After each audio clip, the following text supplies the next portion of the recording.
Alhamdulillah. Alhamdulillahi nahmaduhu wa nasta'inuhu wa nastaghfiruh wa na'udzu billahi min shururi anfusina wa min sayyiati a'malina. May yahdihillahu fala mudhillalah wa may yudlil fala hadiyalah.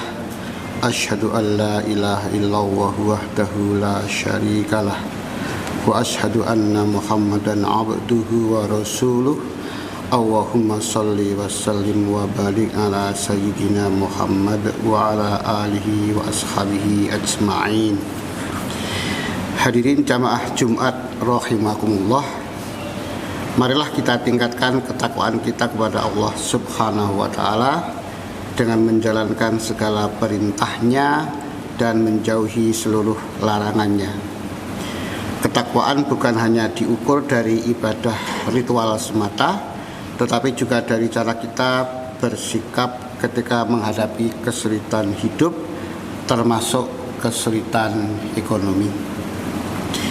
Jamaah yang dimuliakan Allah, tidak dapat kita pungkiri bahwa krisis ekonomi memang berpotensi terjadi, paling tidak menurut pendapat beberapa pakar. Kita lihat harga saham yang melonjak-lonjak juga turun, harga bahan kebutuhan pokok yang semakin meningkat, meskipun demand malah semakin turun. Hal-hal tersebut menurut beberapa kalangan memang berpotensi membawa ke krisis ekonomi, meskipun tentu kita berdoa semoga tidak terjadi. Nah, kondisi-kondisi semacam itu seringkali melahirkan kegelisahan, pertengkaran dalam rumah tangga, bahkan tidak jarang mendorong seseorang melakukan perbuatan yang dilarang oleh agama. Namun Islam menganjurkan kepada kita bahwa segala kondisi hidup berada dalam pengawasan dan kehendak Allah Subhanahu wa ta'ala. Tidak ada satupun musibah yang terjadi tanpa membawa hikmah dan tujuan. Allah berfirman dalam surah Al-Baqarah 155, "Walanabluwannakum bisyai'im minal khaufi wal ju'i wa naqsim minal amwali wal anfusi wassamarati wa basyiris sabirin." Ayat ini secara tegas menyebutkan bahwa kekurangan harta dan kesulitan ekonomi adalah bentuk ujian. Ujian tersebut bukan untuk menghancurkan orang beriman, melainkan untuk menyaring kualitas iman siapa yang bersabar dan siapa yang berputus asa. Jamaah rahimakumullah, dalam kondisi sulit ada dua sikap yang sering muncul. Pertama, sikap berputus asa, menyalahkan keadaan, bahkan menyalahkan takdir Allah Subhanahu wa ta'ala. Kedua adalah sikap beriman, yaitu tetap yakin bahwa Allah maha adil dan maha mengetahui, lalu berusaha mencari jalan yang halal dan diridhoinya. Sikap kedua inilah yang dikehendaki oleh Islam. Rasulullah SAW bersabda bahwa kemiskinan bisa mendekatkan seseorang kepada kekufuran, bukan karena miskinnya, tetapi karena hilangnya iman dan kesabaran. Oleh karena itu, potensi krisis ekonomi harus dihadapi dengan iman yang kuat, akhlak yang lurus, dan ikhtiar yang bersungguh-sungguh.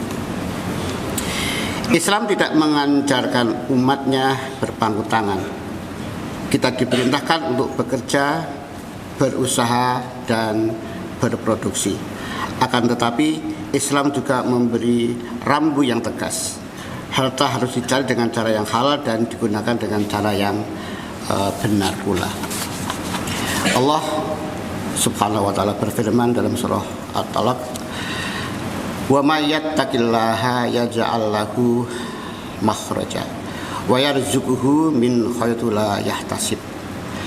Ayat ini memberikan harapan besar kepada orang beriman. Takwa adalah kunci solusi krisis, baik secara pribadi, keluarga, maupun masyarakat.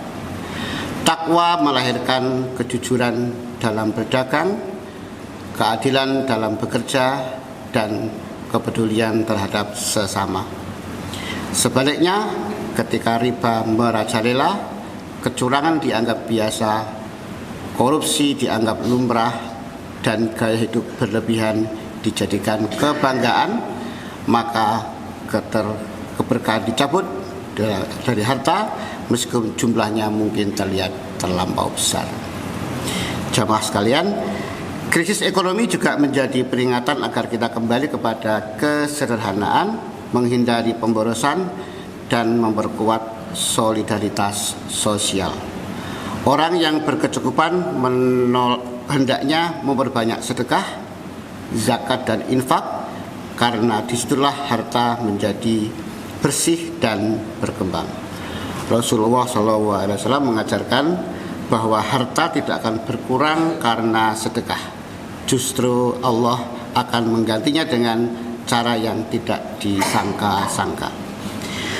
Maka dalam kondisi sulit ini kita harus memperbanyak istighfar, karena istighfar bukan hanya penghapus dosa, tetapi juga pembuka pintu rezeki.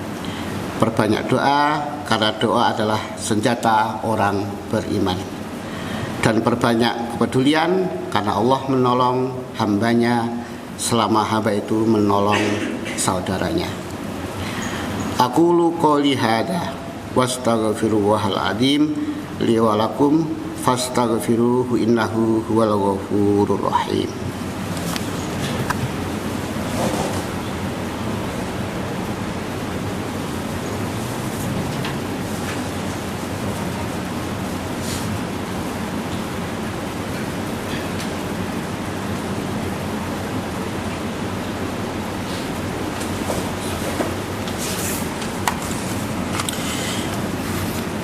Alhamdulillahi hamdan katsiran thayyiban mubarakan fih kama yuhibbu rabbuna wa yarda. Allahumma sholli wa sallim ala sayyidina Muhammad wa ala alihi wa sahbihi ajma'in. Jamaah Jumat rahimakumullah, sekali lagi saya berwasiat kepada diri saya dan kepada jamaah sekalian untuk senantiasa bertakwa kepada Allah Subhanahu wa taala. Takwa adalah fondasi utama dalam menghadapi segala krisis kehidupan. Allah Subhanahu wa taala berfirman dalam surah Al-Hasyr, "Ya ayyuhalladzina amanu taqullaha wal tanzur nafsun ma qaddamat liqad." Ayat ini mengajarkan kepada kita untuk melakukan introspeksi. Krisis ekonomi bukan hanya soal angka dan kebijakan, tetapi juga soal moral, kejujuran, dan tanggung jawab kita di hadapan Allah Subhanahu wa taala. Marilah kita perbaiki salat kita perbaiki muamalah kita, perbaiki cara kita mencari nafkah, dan perbaiki hubungan sosial kita. Jangan biarkan kesulitan ekonomi menjauhkan kita dari masjid. Justru hendaknya kita lebih mendekatkan diri kepada Allah Subhanahu wa taala. Jamaah yang berbahagia, yakinilah bahwa pertolongan Allah itu dekat.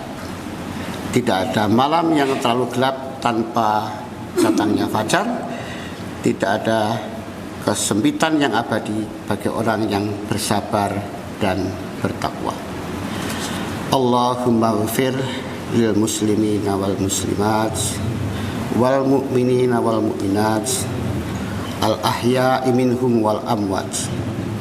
Allahumma inna nas'aluka rizqan halalan thayyibah wasi'an mubarakan.